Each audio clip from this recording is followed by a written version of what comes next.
mark Isaiah 49. That would be helpful. Isaiah 49. Matthew 5 and Isaiah 49.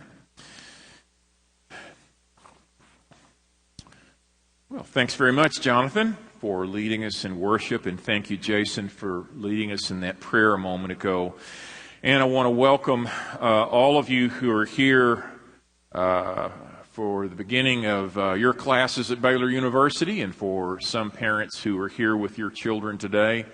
And we have a number out who are taking their college students to college. And so anyway, that time of the year.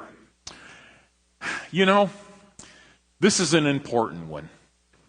Don't ever underestimate the influence you have on somebody else. You'd just be surprised. One of the most influential teachers in a lot of ways was a guy who was my sixth grade teacher, Mr. Pittman. Mr. Pittman wore heavily starched white shirts, and I liked to bump against him just to feel. It felt very uncomfortable and stiff, but it was just sort of Mr. Pittman wore bow ties. Two things I remember about Mr. Pittman, though. I especially enjoyed, I think what was then called social studies or whatever. I don't know what it's called now. But anyway, it was a look at the world. And Mr. Pittman would show us films of the world.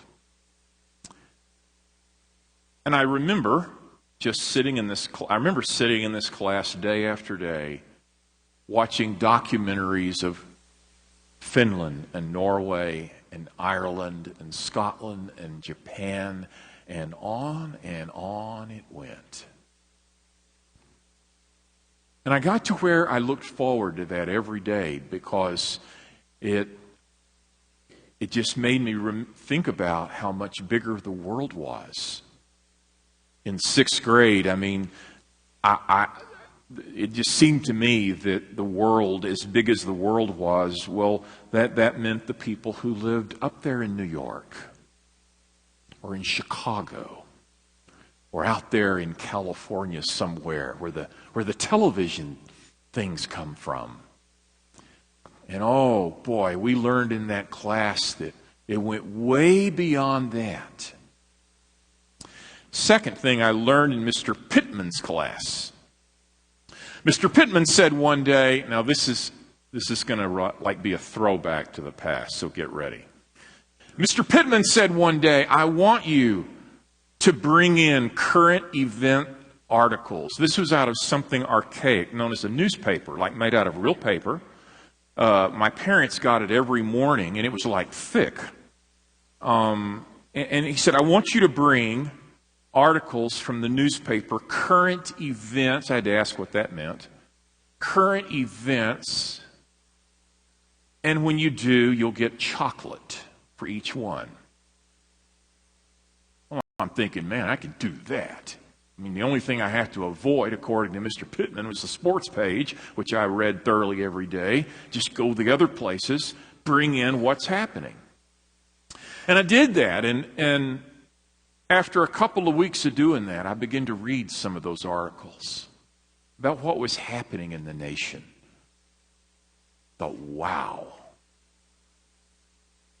It's funny, I look back, and when I think of sixth grade, that's what I think about. Of course, these days, I know you would Google it, and then you would email a digital copy to me, and that sort of thing. And I would email digital chocolate back to you. But we would do that sort of thing today. But I know, but it was different, but I remember that. Teachers don't ever underestimate, right, the impact you're going to have on your class this year. And all of us don't ever underestimate the impact that you're liable to have on a person as God uses you to help them see who God is or who His Son is. We're spending the month and into September talking about what it means for us to as a church to be a people who, I'm going to use it's not my word, but to use the word promote the gospel, or to basically be a people who do a few things that the New Testament addresses so that people have the opportunity to get a better glimpse of Jesus or God working through Jesus. Last week we talked about the importance of prayer. The importance of prayer, and we'll come back to that later, okay, at the end. But today I want to tell you that again and again in the New Testament, what you see, and we'll just look at one passage in the New, one in the Old, and again in the New Testament, the importance of good works, good actions, if they're done with the motive that others see God. How about that? Well, we're going to read Matthew chapter 5. Matthew chapter 5, beginning with verse 13.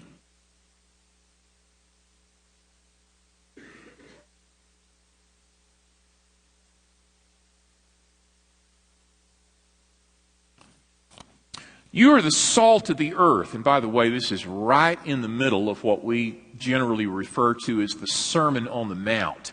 You are the salt of the earth.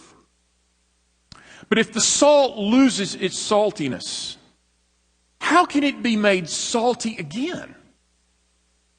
It is no longer good for anything except to be thrown out and trampled underfoot. Now these next couple of verses are the ones we're going to focus on. You are the light of the world. A town built on a hill, and I can just envision Jesus pointing to a town on a hill when he says this. A town built on a hill, a city built on a hill cannot be hid. Neither do people light a lamp and put it under a bowl. You go in a dark house at night, he says, and you light the lantern. You don't then take the bowl that you generally use to snuff out the light at night before you go to bed. You don't generally light it and then put a bowl on top of it and extinguish it. No, you don't do that. Instead, he says, you put the light on its stand, and it gives light to everyone in the house. In the same way, let your light shine before others, that they may see your good deeds and glorify your Father in heaven.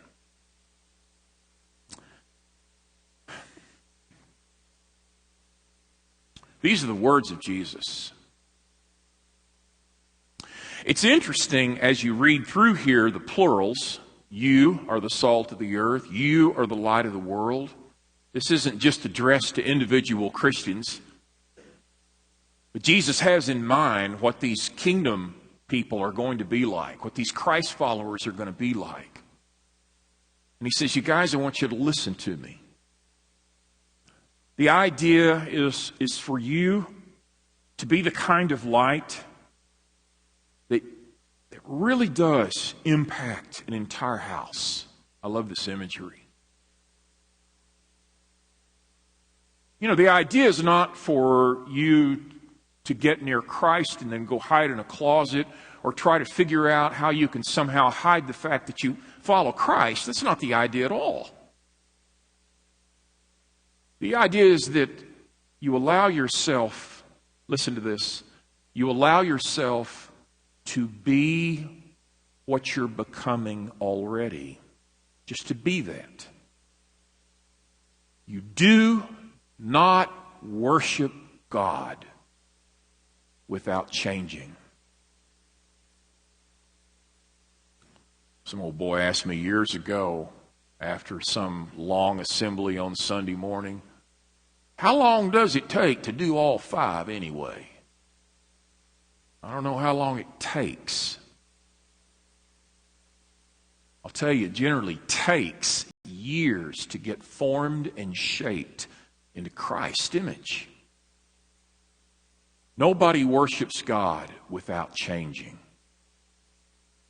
Nobody. We never were meant to. Jesus is saying here that we're becoming something. And we're being shaped and formed into communities, into groups, a group of people who do good works. Now he says there's a purpose for doing good works, right?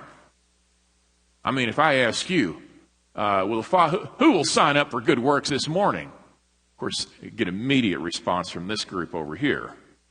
They all raise their hands. Well, that's good. I mean, there's some merit in and of itself just to agree to do good works. Of course, some of you might feel like chumps because you didn't raise your hand and you're going, man, they're better than I am. Look. They're going to spend all day long doing good works. I'm going to go home and crash in the recliner. It's possible to do good works and it have nothing to do with God. In fact, you can kind of manipulate this deal so that you kind of come out looking like a pretty good guy. Jesus says, no. Jesus says, this is about what it means to glorify God. Let's work with that for a moment. To glorify God means to magnify Him. To magnify Him. To magnify God is not like taking a tiny little bug and putting it under a microscope to make it big so that you can see it. That's not how, we don't take a small God and magnify or glorify Him to make Him appear bigger. This is more like getting your telescope out at night and looking at a star, maybe a planet that is huge, that is enormous, but somehow because you're using your telescope, you're able to just catch a glimpse of what that's like. He says, I want you to be about the business of being who you're becoming, of being who you already are, and that is light. And if you're really light, then you're a person, you're a people who do good works so that God can more easily be seen. We go across the street, we work and work and work, and we paint somebody's house, and they're really, they're out of money or their health is bad, and these people are in the bed that they're, it's a bad situation, and they say, well, y'all are just great people. Well, that may be true for some of you, I don't know, but for most of us, I'm not sure, I wouldn't want to. Well, y'all just have a great church. Well, okay, if we just won't stop there. In some way, at least in my own head, I want to know. I want to pray that out of all of this, whether they can ever articulate it or not, that they will somehow be impressed with God. Through me, through our church, whatever. I don't know. Well, let's talk about this business of being a light, and then we're gonna kind of ask, so what? Look at Isaiah 49, if you would. Isaiah 49.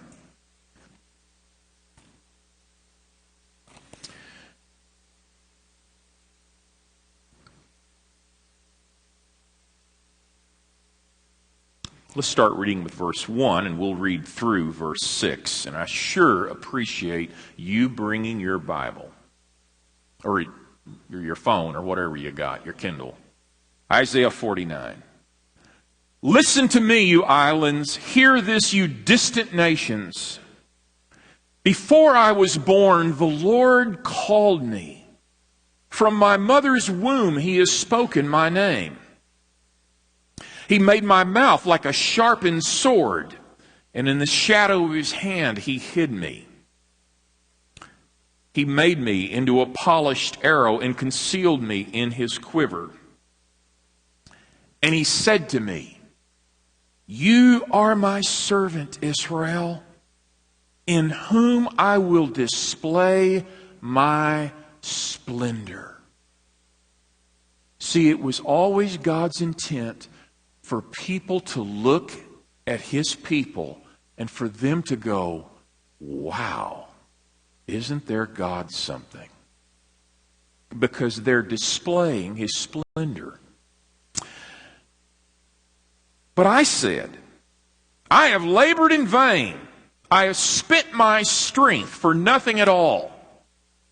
Yet what is due me is in the Lord's hand, and my reward is with my God." And now the Lord says, "He who formed me in the womb to be His servant, to bring Jacob back to Him and gather Israel to Himself. For I am honored in the eyes of the Lord, and my God has been my strength. He says, 'It is too small a thing for you to be my servant, to restore the tribes of Jacob, and to bring back those of Israel I have kept.'"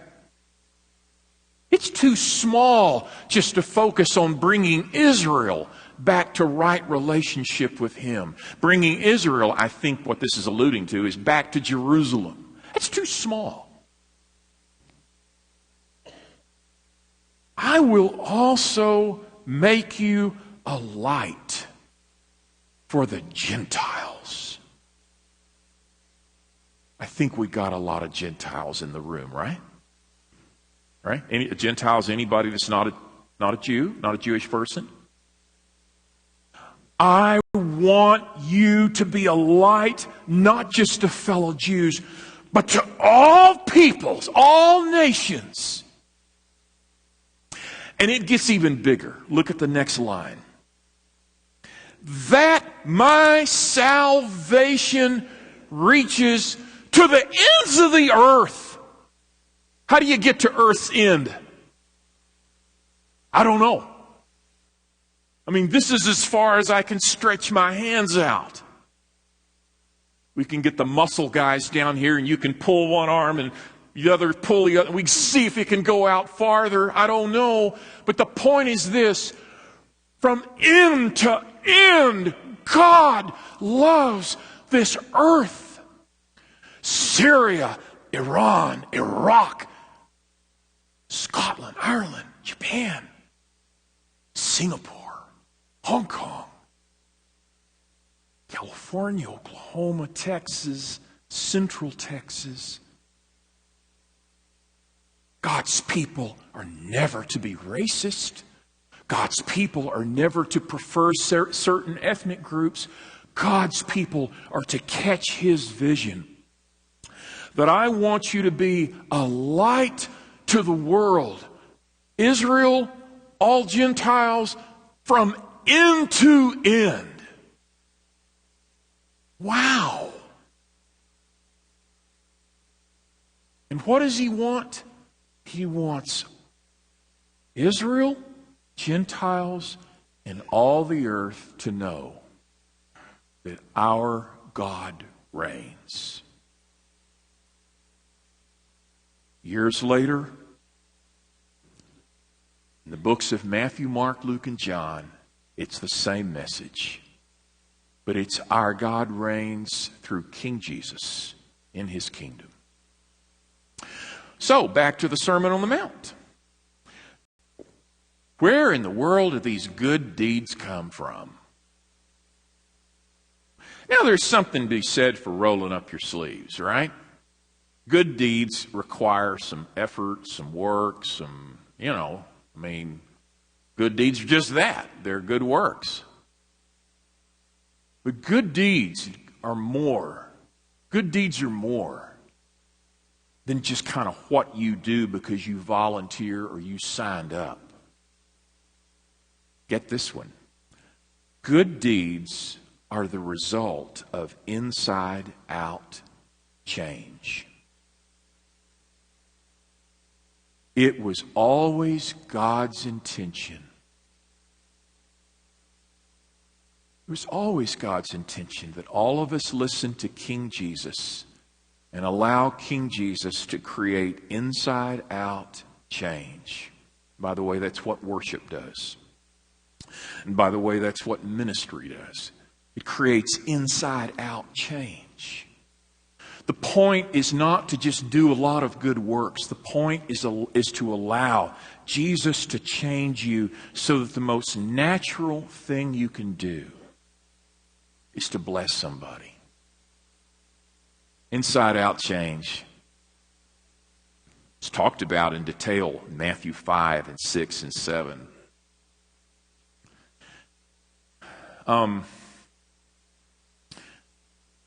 been thinking more and more lately as I've been reading these Gospels. And I'm going to talk more about this later, but just for the sake of this morning, I'm thinking that if somewhere in here that if following Jesus doesn't feel a little weird, I'm probably not understanding what it means to follow Jesus. That make any sense? Chapter 5, Matthew, verse 7. We show mercy instead of practicing apathy. Chapter 5, verse 9. We pursue peacemaking instead of hostility. What? Bless you. Chapter 5, verse 27. Jump down a little bit. We are the people who value marriage instead of disposing our mates.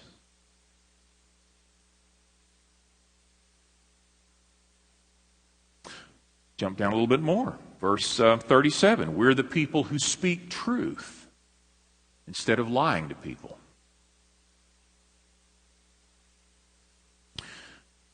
Verse 38, 39, we're the people who serve instead of retaliate. And then verse 43, we're the people who pray for our enemies instead of hating them.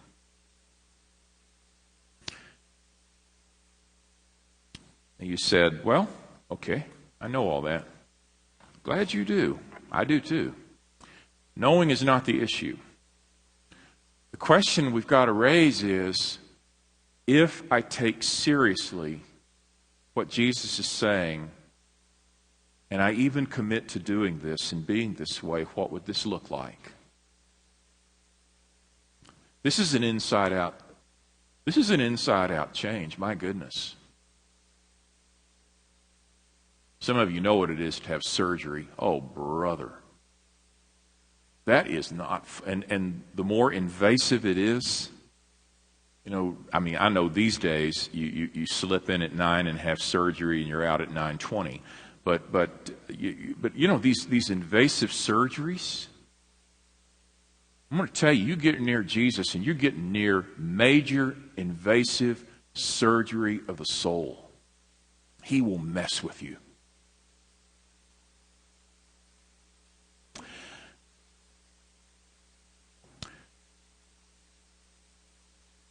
Good works were important from day one of the early church's witness. In a book entitled The Best Kept Secret of Christian Mission by John Dixon, he talks about how one of the earliest ways that Christians joined together collectively in good works was, you remember this, the international famine relief among the churches to help the poor in Jerusalem. Our church did that. I mean, we're a part of that, right? Later on, Eusebius, church leader, 3rd century, writes in his history about the church in Rome supporting 1,500 destitute people a day. 1,500. Not the government, but the church. And the reason Christians did this, because that's who they were. The reason Christians are called to do what we do is because that's who we are. Now, I want to mention this morning some good works that are particular to this congregation. And I'm going to focus on good works involving people in Waco and McLennan County. So as you hear this, you're going to wonder, why did he not mention my favorite ministry? I'm focusing on particular ministries that involve Waco and McLennan County. This is not meant to be exhaustive. But here's the point. Good works that we do individually or good works that we do collectively. The point is not to see how many people you can finally, how can we twist enough arms to get them to sign up and do these things. The point is this. If I'm allowing King Jesus to begin to work on me from the inside out, is compassion happening anywhere in me?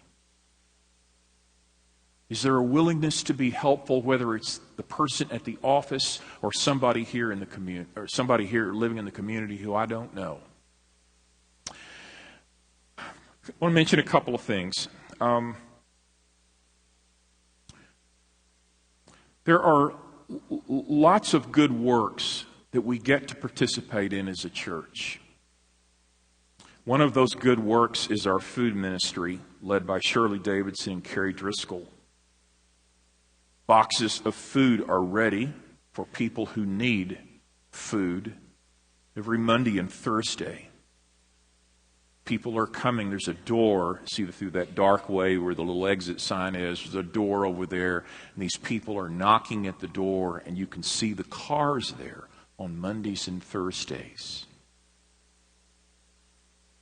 Our children, our older folks, our families have all helped at times gather food for that. Not only are individuals helped, but some of that food goes to local organizations such as Manna House, which is an alcohol drug rehab center, such as My Brother's Keeper, which is a homeless shelter run by Mission Waco, such as the Family Abuse Shelter, and occasionally Compassion Ministries. God uses the people in this church, in this congregation, to do that. At times we've done things with Mission Waco, collected school supplies, as in recently. Toys and bikes are collected in November to be sold at the Mission Waco toy store in later in the year.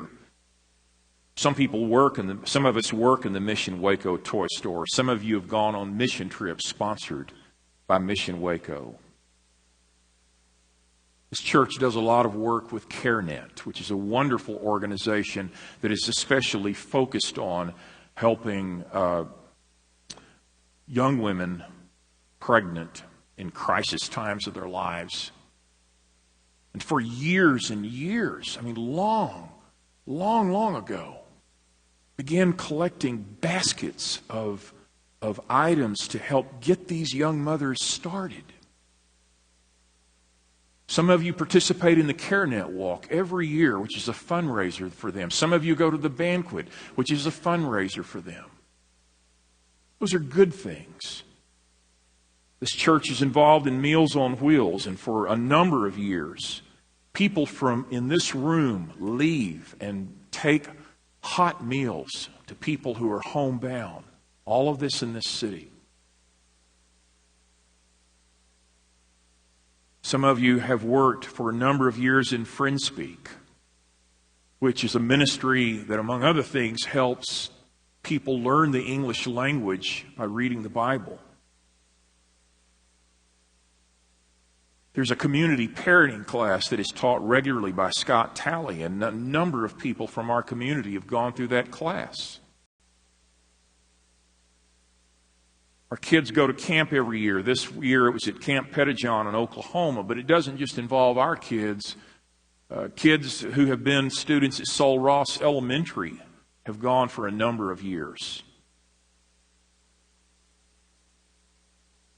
Some of you have gone to My Brother's Keeper, the homeless shelter run by Mission Waco. Some of you are going there, I think, tonight to distribute snow cones.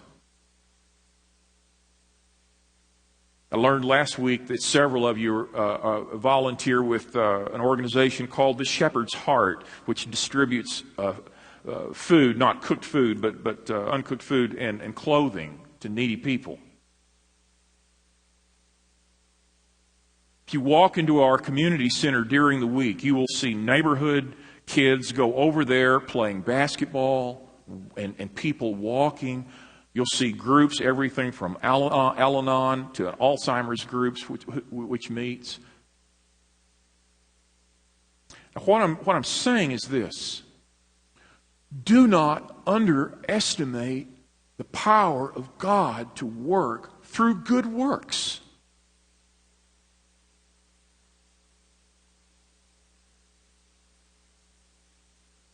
You say, well, isn't there more to this than that? Of course there is. But the idea is not for me to sit in a pew with my arms folded and size up things. The idea is for me to be a person like that cup who is having inside-out surgery. And I may not be involved in any of those efforts. But if I'm giving a cup of cold water to a neighbor, if I'm a school teacher and I'm blessing children or trying to bless a parent who's doing the best she can do,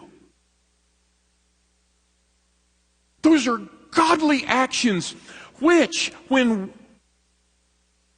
King Jesus inhabits our bodies, become light and salt. I love these two questions Randy Harris asked, and I can't remember right now where I saw this. But Randy Harris asked these two questions. Number one, are Christians so separate from the world that they can't make any difference in the world? Or have Christians become so much like the world that they're not different enough to make any difference?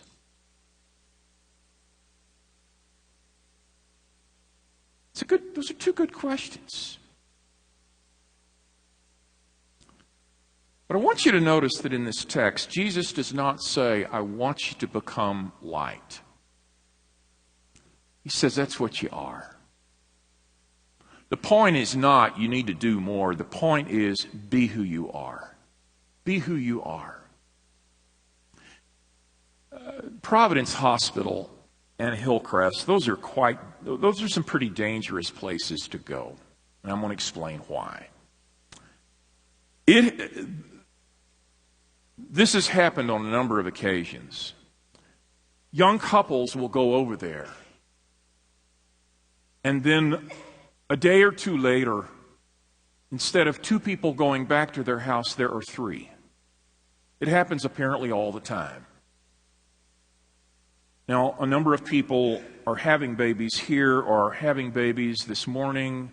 I singled out this woman who just had a baby, and I said, are you about to have a baby? It didn't come out right. I meant you just had one, but anyway, you just get, confused and all. But that happens. They go over there as two, they come back as three or four. You go over there as two, you come back as three. The first time that happens, you go over there as a couple, you come back as parents. Parents. You say, well, I'm not sure what we're supposed to do. I don't know either, but it's happening. That's just what you are. You are parents. Jesus' point is this: you are light. That's just who you are if you're a child of God. Now, it's up to you and me to figure out, so what does that mean? And by the way, if you're a parent, you'll be trying to figure that out for a long time, depending on how old they are. Let's think about our challenge. Number one, I want to challenge us all to continue to pray for the 10. Brought mine this morning. Got my 10 right here. These are 10 people who just to the best of mine, I just think these people need Jesus. Some of these people I know better than others. I want to challenge you to write down these 10 names and to pray for these people. You don't have to pray for them. Pray for them once a week. And I would like, if you would, I would like for you to email me, and my address will come up in a moment. You don't have to do it right now. My address will come up in a moment. Email me if you're going to do this. Because I'm telling you, it is really encouraging to hear the number of people who have committed to praying for 10 people. At this point,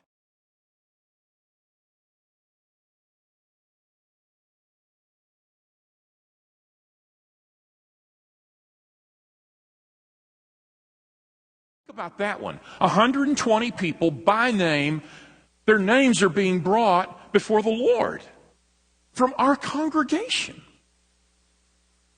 You say, I don't know if I know 10 people who need Jesus. Just pray for neighbors you don't know. Pray for people you run into every day at Starbucks. Pray for coworkers. Pray for boyfriends and girlfriends of your grandchildren or your sons and daughters. Just kind of open our eyes and just look around. We talked about this last week. The tragedy of prayer is if we were to do nothing with prayer but basically pray for ourselves. Prayer is much bigger than that, and I want to tell you, good works are much bigger than just helping one another out. That's good, but it's just not big enough. We're not just talking about Israel, but Gentiles, and from end to end, God is concerned about all peoples. Number 2, second challenge this week. I want to encourage you to consider responding to an opportunity to do good. An opportunity to do good. Now, every time somebody walks up to you and just asks for something, you're not obligated, I want you to give me a car. I want you to give me, whatever. That's not the way good works work. Somebody else doesn't. Other people don't set the agenda here. What we're invited to do is to use the compassion that the Lord is placed in our hearts. And just see, where is it that maybe I could be helpful, kind of in a way where I just want to honor God by this. It may be somebody at work. It just may be somebody, it may be somebody here in this church. It may be a neighbor. Maybe somebody on your child's team or in their class. I don't know. But could we pray about that? Lord, I pray that I won't just sit through a message about action and how that glorifies you and just kind of nod, but that I would open my eyes. You guys will like this. Part of the story is good and part of it's not. I heard, I guess it was last week, about a group of teens from a church going to an eating place, and it seems like there were several church groups in this eating place, and I don't know what restaurant it was, and this isn't here in town. Anyway, somehow there was a problem with service or a problem with the food for this one group. And the adult, please let me put that in parentheses, the adult who was with these teens began to pitch a fit. And then finally, in one moment where he just eventually, got about as juvenile, I think, as you could get, told the waitress, I'm probably going to tip you a penny for the lousy service you've given us. Isn't that a great witness? Now, this is the good part of the story. There was a youth group sitting nearby and watching this. And they were just so embarrassed. They knew that was a church group. They heard the way the man was talking. Several in that youth group, you know what they said? They said, I'm going to start tipping more. when I go out, beginning today. Because apparently there are just people like that who treat a waitress so sorry, and here they're, you know, I'll tell you what, I thought that is so on target. What can I do to bless somebody? Could we be thinking about that this week? Two things. The 10 we're praying for, and how could I possibly bless somebody in an active way? Okay? You thinking about that, will you? And drop me a note if you'll pray for the 10 especially. I'd really like to hear what you say. Okay. We're going to stop here. And I really, really want you to be thinking about what all this looks like in your life if you take this seriously. And I have to start with me, and I hope you start with you. But please do start with you. What does this look like if you take this seriously? If you're a person who begins to pray for others who need Jesus, what would that be like every week? If you're a person who actually prays, Lord, would you show me where I could be helpful today? Wouldn't it be something? All right. If you need prayer yourself this morning, please do not leave here without allowing somebody to pray for you. Some of our elders will be at the back, and they'll be glad to pray for you during this song. Be one of our elders in the front, and he'll be glad to pray for you. Maybe you've got a friend here, you're just close to your friend, and if you'll just go to her, go to him, and just say, could we just bow our heads and pray? I just need somebody to pray with me right now. I encourage you to do that. We're going to sing. We're going to partake of the Lord's Supper. In a moment, we're going to leave to carry out what Jesus has commissioned us to do this week. And I really want to challenge us to listen to Him and be praying about His call on your life. Let's stand and sing. Let the beauty of Jesus be seen.